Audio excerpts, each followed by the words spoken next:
பொங்கலை பத்தி வீடியோ போட்டிருக்கோன்றத பார்த்ததையுமே பல பேர் நினைச்சிருப்பீங்க. ஆல்ரெடி பொங்கல் அறிவியல், பொங்கல் வரலாறுன்னு சொல்லி நிறைய சேனல்ஸ்ல போட்டாங்க. இவன் என்னத்த புதுசா போட்டுற போறான் அப்படின்னு சொல்லி. ஆனா இந்த வீடியோவை பாருங்க, பாதி பார்த்து முடிக்கும் போதே உங்களுக்கு தெரியாத பல விஷயங்களை பத்தி தெரிஞ்சுக்குவீங்க. கண்டிப்பா வீடியோவையும் ஃபுல்லா பார்ப்பீங்க. இதை நான் உங்களுக்கு ஒரு உறுதியாவே கொடுக்குறேன். நம்ம தமிழர்களுடைய ட்ரெடிஷனை பத்தி ரொம்ப டீட்டெயில்டா ரிசர்ச் பண்ணி இந்த வீடியோ வந்து மேக் பண்ணியிருக்கோம். வீடியோவை லைக் அண்ட் சப்ஸ்கிரைப் பண்ணிக்கோங்க. வாங்க வீடியோக்குள்ள போயிடலாம். அறிவோம் தெளிவோம் உறவுகளுக்கு அன்பான வணக்கங்கள்.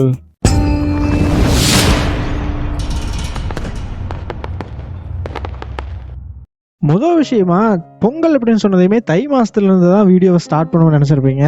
ஆனா நம்ம ஆடி மாசத்துல இருந்து ஸ்டார்ட் பண்ண போறோம். ஆடி மாசத்தை பத்தி உங்கள்கிட்ட கேட்டா எல்லாருக்குமே டக்குன்னு ஞாபகம் வரக்கூடிய ஒரு பழமொழி ஆடிப்பட்டம் தேடி விதை அப்படின்னு சொல்லுவாங்க.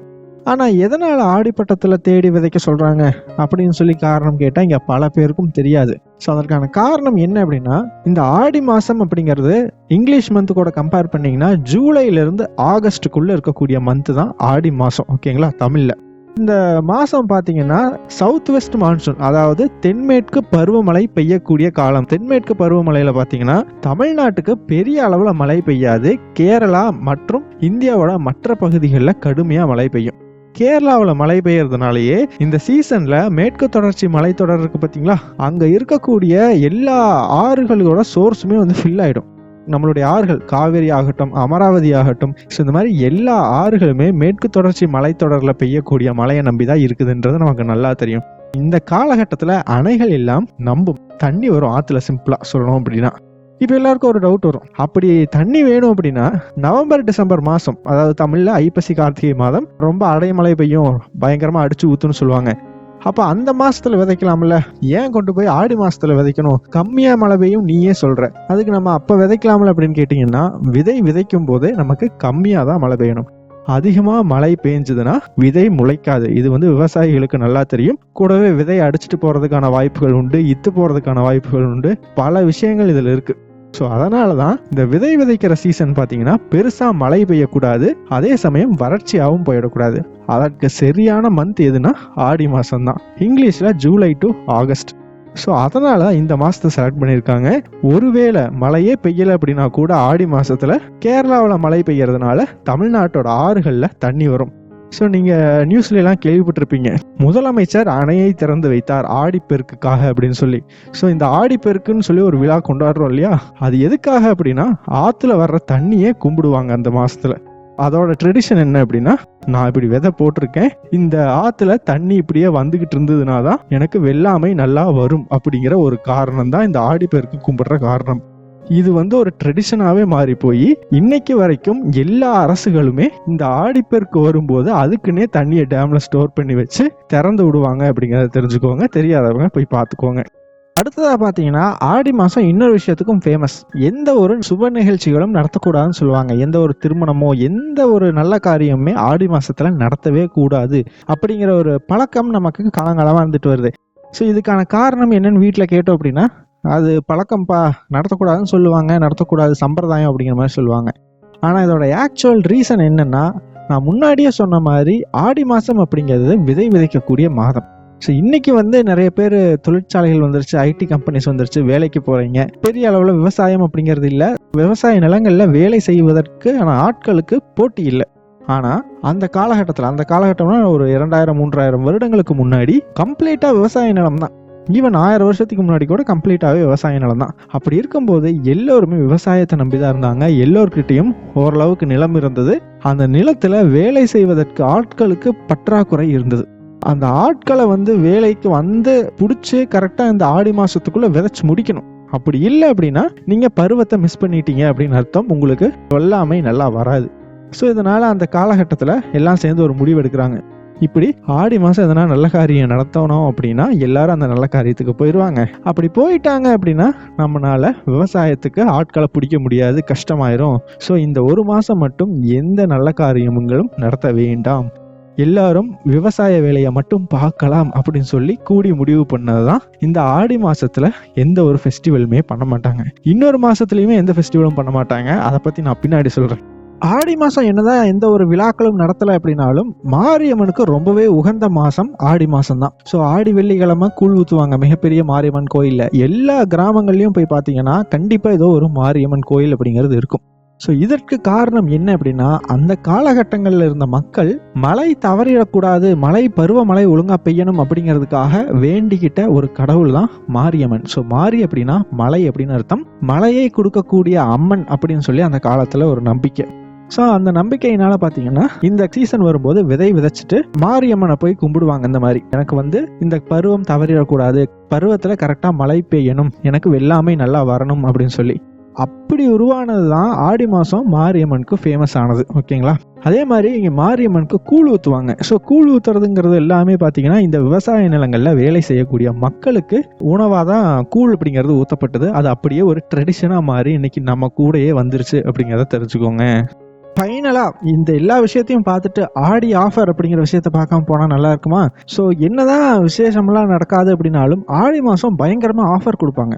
இந்த ஆடி ஆஃபர் அப்படிங்கிறது எதுக்காகனா, இந்த ஆடி மாதம் பார்த்தீங்கன்னா தொழிற்சாலைகள் வந்த பிறகுமே கூட மக்கள் விவசாயம் பண்ணிக்கிட்டு இருந்ததுனால தங்களுடைய வளத்தை பூராமே விவசாயத்தில் போட்டுருவாங்க. ஸோ அப்படி போட்டுட்டாங்கன்னா அவங்கள்ட்ட செலவு பண்ணுறதுக்கு காசு இருக்காது. அப்போது அவங்களுக்கு கமிச்சு கொடுத்தாதான் வாங்க வைக்க முடியும். அதற்காக கொண்டு வரப்பட்ட ஒரு விஷயம் தான் இந்த ஆடி ஆஃபர் அப்படிங்கிறது. இதுக்கும் நம்ம ட்ரெடிஷனுக்கும் சம்மந்தம் இல்லை. இது தொழில் யுக்தி அப்படின்னு சொல்லலாம். இந்த தொழிற்சாலைகள்லாம் வந்த பிறகு வந்த ஒரு தொழில் யுக்தி. ஸோ இதே மாதிரி தான் இந்த மாசத்துல எல்லா பணத்தையும் விவசாயத்துல போட்டுருவாங்கன்றதுனாலயே பார்த்தீங்கன்னா இந்த மாசத்துல நல்ல விசேஷங்களும் பண்ண மாட்டாங்க. இதுவும் அதற்கு ஒரு காரணம் அப்படிங்கிறதையும் தெரிஞ்சுக்கோங்க. ஒரு வழியா ஆடி மாசத்தை முடிச்சிட்டோம். அடுத்ததா பார்த்தீங்கன்னா ஆவணி, புரட்டாசி அப்படிங்கும் போதெல்லாம் அந்த விதைக்கப்பட்ட விதைமணி நல்லா ஓரளவுக்கு வளர ஆரம்பிச்சிருக்கும். இந்த மாசங்கள்லயும் பார்த்தீங்கன்னா அடிச்சு மழை ஊத்திடக்கூடாது. ஒரு குறிப்பிட்ட ஹைட்டுக்கு வர்ற வரைக்கும் அந்த செடிக்கு மழை அதிகமாக பெய்யக்கூடாது. அப்படி பேஞ்சுது அப்படின்னாலே அந்த செடி கடுமையாக பாதிக்கப்படும். ஸோ எப்போ மழை பெய்யணும் அப்படின்னா கரெக்டாக ஒரு குறிப்பிட்ட ஹைட் வந்த பிறகு இந்த ஐப்பசி கார்த்திகை மாதம் இருக்கு இல்லையா, அந்த மாதத்தில் பெய்யக்கூடிய மழை அதுக்கு ஹெல்ப்ஃபுல்லாக இருக்கும். ஸோ அதனால தான் ஐப்பசி கார்த்திகையில் மழை மிஸ் ஆகிடக்கூடாது அப்படின்னு சொல்லுவாங்க. சிம்பிளாக சொல்லணும்னா நம்ம அக்டோபர் நவம்பர் காலகட்டம். ஸோ இந்த காலகட்டத்தில் தான் மழை அதிகமாக பெய்யும். அதாவது நார்த் ஈஸ்ட் மான்சூன் அப்படின்னு சொல்லக்கூடிய வடகிழக்கு பருவமழை. இந்த சீசனில் தான் நமக்கு மழை பயங்கரமாக பெய்யும். ஸோ இந்த மாசத்துல மழை பெய்யலை அப்படின்னா விவசாயிகளுக்கு அவங்க போட்ட பயிர் காஞ்சு போயிடும். இந்த மாசத்துக்கு முன்னாடி மழை பெஞ்சது அப்படின்னாலும் ஆபத்து. ஸோ ஒரு கரெக்டா ஒரு ப்ரொசீஜரா வரணும் அப்படிங்கிறதுக்காக தான் ஆடி மாசமே விதைக்கிறது. ஒருவேளை ஆடி மாசத்தை விட்டுட்டு ஆவணிலையோ புரட்டாசிலையோ விதைச்சிருந்தீங்கன்னு வச்சுக்கோங்களேன், மழை பெய்யற காலத்துக்கு உங்களுடைய செடி ரொம்ப குட்டியூண்டு இருக்கும், தாங்காது, முளைக்காது. இந்த காலத்துல நம்ம ஹைபிரிட் அது இதுன்னு நம்ம கொண்டு வந்துட்டோம். அந்த காலகட்டங்களில் ஒரு நெல் அப்படிங்கிறதே பார்த்தீங்கன்னா 6 மாதத்துக்கு வரும். 6 மாதம் ஒரு நெல் போட்டு ஒரு சீசனுக்கு எடுப்பாங்க. இப்போலாம் 3 மாதத்துக்குள்ளே கொண்டு வந்துட்டோம். அந்த 3 மாதத்துக்குள்ளே கொண்டு வந்ததுனால அதுக்கேற்ற மாதிரி நம்ம அட்ஜஸ்ட்மெண்ட் பண்ணி விதைச்சிக்கிறோம். நாம் இந்த பொங்கல் இந்த ட்ரெடிஷன் அப்படிங்கிறத பார்க்கும்போது பல காலங்களுக்கு முன்னாடி எப்படி பண்ணாங்கன்றதை தான் பார்க்கணும். அப்படிங்கும்போது அப்போல்லாம் 6 மாதம். ஸோ ஆடியில் போட்டுட்டோம் அப்படின்னா மார்கழியில் தான் அறுவடை பண்ணுவாங்க. ஸோ இந்த 6 மாத சைக்கிளில் இந்த ஐப்பசி கார்த்திகை அப்படிங்கிறது முக்கியமான மழை மாதமாக அமைந்திருக்கும். அடுத்ததாக பார்த்தீங்கன்னா மார்கழி மாதம், இதுதான் அறுவடை மாதம். ஸோ இந்த மாதத்துலையும் விழா எதுவும் நடத்தக்கூடாது அப்படின்னு சொல்லி நீங்கள் கேள்விப்பட்டிருப்பீங்க. எந்த ஒரு நல்ல காரியம் இந்த மாதத்துலையும் வச்சிருக்க மாட்டாங்க. ஆனால் இந்த மாதத்தில் பார்த்தீங்கன்னா கோயிலெல்லாம் பயங்கர ஃபேமஸாக இருக்கும். எல்லா முக்கிய கடவுளுக்கும் வேண்டுதல் அப்படிங்கிறது போய்கிட்டே இருக்கும். எல்லா கோயிலும் அபிஷேகம் பண்ணுவாங்க. கோவிலுக்கு ரொம்ப ஃபேமஸான மாதம் அப்படிங்கிறது இந்த மார்கழி. ஆனால் நல்ல காரியங்கள் பண்ணக்கூடாது. ஏன் அப்படின்னா இந்த காலகட்டத்தில் அறுவடை பண்ணிக்கிட்டு இருப்பாங்க. இப்போ அறுவடை பண்ணும்போதும் நல்ல காரியம் பண்ணால் அறுவடைக்கு ஆட்கள் கிடைக்க மாட்டாங்க. முன்னாடி சொன்ன அதே லாஜிக்கு தான் இங்கேயும். ஸோ அதனாலேயே பார்த்தீங்கன்னா இந்த மாதமும் பெருசாக எந்த ஒரு ஃபெஸ்டிவலுமே வச்சுக்காம கோயிலில் மட்டும் பயங்கரமாக அபிஷேகம், பூஜை இதெல்லாம் நடந்துகிட்டு இருக்கும். ஆடி மாதம் விதைக்கும் போதும் கோயிலில் ரொம்ப ஃபேமஸாக இருக்கும். மார்கழி மாதமும் ரொம்ப ஃபேமஸாக இருக்கும். எதுக்குன்னா எங்களுக்கு அறுவடை நல்லா வந்திருக்கு, அதை நான் உங்களுக்கு இந்த மாதிரி அபிஷேகம்லாம் பண்ணுறோம் அப்படிங்கிற ஒரு ட்ரெடிஷனில் அந்த காலத்தில் கொண்டு வர்றாங்க.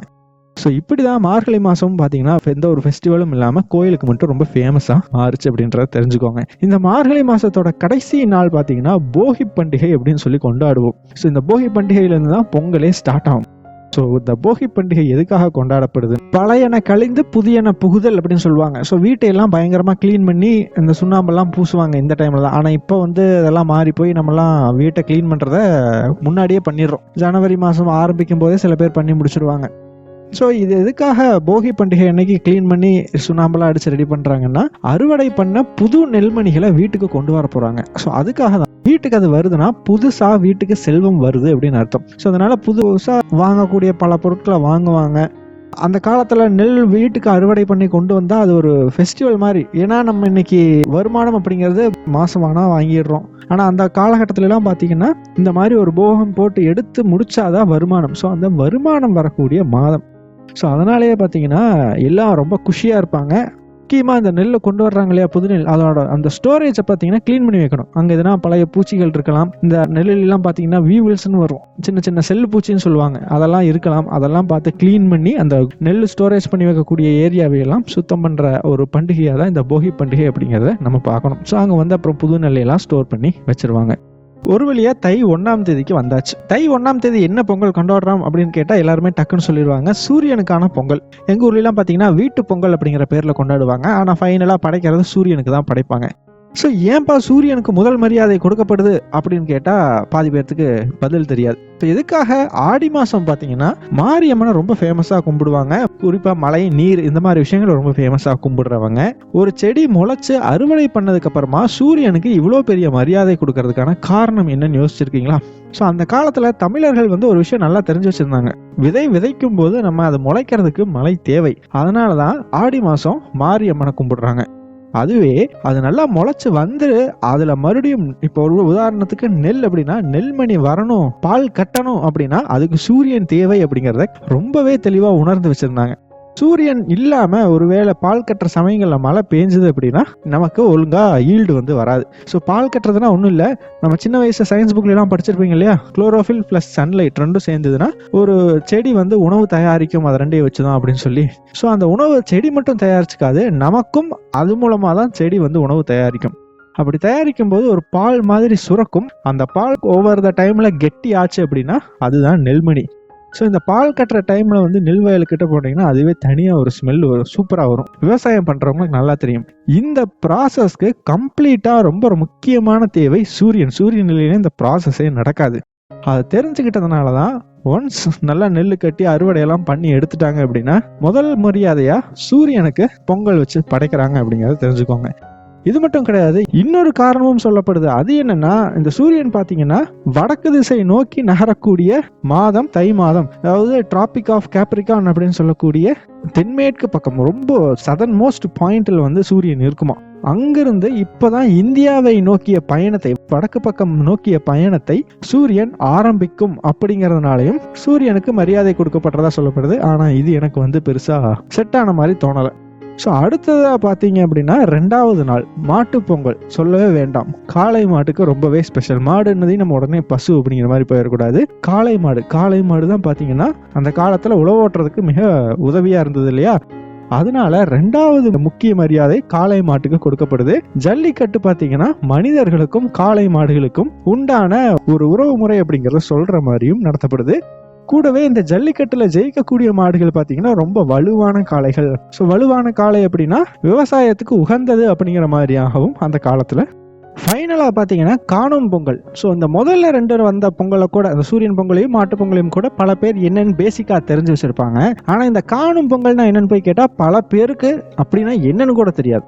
ஸோ இந்த காணும் பொங்கல்னா என்னன்னா, உங்க வீட்டில் வயதானவர்கள், அதாவது உங்களுடைய பெற்றவர்கள் இருப்பாங்க இல்லையா, ஸோ அப்பச்சி அம்மாச்சி அந்த மாதிரி இருக்கக்கூடியவர்களை காணக்கூடிய நாள், அதைத்தான் காணும் பொங்கல் அப்படின்னு சொல்றோம். அவர்களை அன்னைக்கு போய் கண்டு அவர்களிடம் ஆசீர்வாதம் வாங்க வேண்டும். அதுதான் காணும் பொங்கல் அப்படின்னு சொல்லி பேராயிடுச்சு. ஸோ இந்த பொங்கல் சீர் அப்படிங்கிறத அவங்க உங்களுக்கு கொடுப்பாங்க. நான்லாம் போய் அப்பச்சி அம்மாச்சிட்டு ஆசீர்வாதம் வாங்கினேன் அப்படின்னா அவங்க பொங்கல் சீர் அப்படிங்கிறத கொடுப்பாங்க. இந்த பொங்கல் சீர் அப்படிங்கிற விஷயத்திலையும் ஒன்று நோட் பண்ணீங்கன்னா தெரியும், பொங்கலுக்கு மட்டும்தான் பொங்கல் சீர் அப்படிங்கிற ஒரு வார்த்தை உண்டு. வேறு எந்த பண்டிகைகளுக்கும் இந்த சீர் வரிசை கொடுக்கறது அப்படிங்கிறதே வந்து இருக்காது. வருஷம் பொங்கல் சீர் அப்படிங்கிறது மட்டும் இருக்கும். இந்த காலகட்டத்தில் தான் அறுவடை பண்ண விவசாய பொருட்களை எல்லாம் விற்று கையில் வந்து காசு வச்சுருப்பாங்க. இந்த காலத்தில் காசு வச்சுருப்பாங்க. அந்த காலத்துலலாம் பார்த்தீங்கன்னா செல்வ வளம். ஸோ அந்த காலத்தில் நெல்மணி வச்சுருந்தாலே அது வளம் தான். ஸோ அந்த மாதிரி செல்வ வளம் இருக்கக்கூடிய காலகட்டம் இந்த பொங்கல் தான். அதனால தான் பொங்கலுக்கு சீர் கொடுப்பாங்க. அப்போ தான் வசதியாக இருக்கும். ஸோ மற்ற காலகட்டத்தில் கொடுக்கறதுக்கு கஷ்டப்படுவாங்க. அதனால தான் இந்த பொங்கல் சீர் அப்படிங்கிற ஒரு வாசகமே உருவாகுது. வேறு எந்த பண்டிகையிலையும் இந்த சீர் அப்படிங்கிறத நம்ம சேர்த்து சொல்ல மாட்டோம். பொங்கல் சீர் அப்படிங்கிறது ரொம்ப ஸ்பெஷலான இடத்தை பிடிச்சதற்கான காரணமும் இதுதான் அப்படிங்கிறத தெரிஞ்சுக்கோங்க. நீங்களும் போயிட்டு உங்களோட பெரியவர்களை பார்த்து ஆசீர்வாதம் வாங்கி பொங்கல் சீர் வாங்கி நல்லா சந்தோஷமா இருங்க. அனைவருக்கும் இனிய தைப்பொங்கல் நல்வாழ்த்துக்கள். இந்த வீடியோ பிடிச்சிருந்தா தயவு செஞ்சு உங்க ஃப்ரெண்ட்ஸ், ஃபேமிலி மெம்பர்ஸ்னு சொல்லி எல்லாருக்கும் ஷேர் பண்ணி விடுங்க. இந்த ட்ரெடிஷனை நல்லா பரப்புங்க. எங்களுக்கும் உங்களுடைய ஆதரவை தொடர்ந்து கொடுங்க. இந்த வீடியோஸ் எல்லாம் பண்றதுக்கு நாங்க மிகப்பெரிய எஃபர்ட்ஸ் போடுறோம் அப்படிங்கிறதுக்கு எங்களுக்கு அது ஒரு பெனிஃபிட்டா அமையும். ஸோ நம்ம சேனலுக்கு ஒரு டெலகிராம் சேனல் ஒன்று ஓப்பன் பண்ணியிருக்கோம். அந்த சேனலோட லிங்க் கீழே டிஸ்கிரிப்ஷனில் இருக்கும். விருப்பம் உள்ளவர்கள் அதில் சேர்ந்துக்கலாம். மேலும் பல தகவல்கள் அதில் வழங்கப்படும்.